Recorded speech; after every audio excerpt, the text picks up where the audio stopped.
और social media पर बदनीयती पर मबनी मुहिम के जरिए मुल्क में अफरा तफरी और बदनज़मी फैलाने वालों के खिलाफ तहकीकात के लिए मुश्तरका तहकीकाती टीम तश्कील दे दी गई।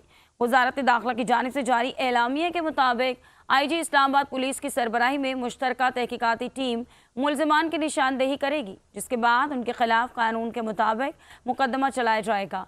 एलामिया के मुताबिक IG इस्लामाबाद पुलिस मुश्तरका तहकीकाती टीम के कन्वीनर होंगे, जबकि director FIA cyber crime, director counter terrorism wing FIA और DIG इन्वेस्टिगेशन इस्लामाबाद पुलिस और SSP इस्लामाबाद पुलिस JIT के मेंबरान होंगे।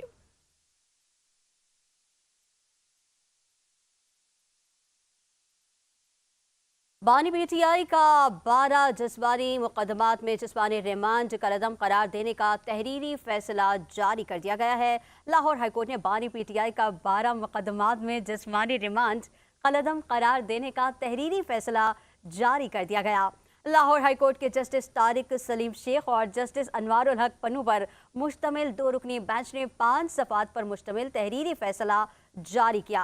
लाहौर हाईकोर्ट ने अपने फैसले में कहा कि जिस्मानी रिमांड देते हुए कानून की खिलाफ वर्जी की गई। जिस्मानी रिमांड से मुतालिक आला अदालतों के फैसले मौजूद हैं। जिस्मानी रिमांड के दौरान जुडिशल मजिस्ट्रेट ने इल्जामात का जायजा लेना होता है। अदालती फैसले के मुताबिक प्रोसिक्यूटर जनरल अदालत को कानूनी तौर पर मुतमईन नहीं कर सके। अगर मुकदमा नहीं बनता तो जज मुकदमा डिस्चार्ज कर सकता है।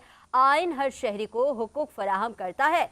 लाहौर हाईकोर्ट के जजेस ने अपने फैसले में लिखा कि बानी PTI की दरखास्तों को मंजूर करते हुए उनका जिस्मानी रिमांड कलअदम करार दिया जाए।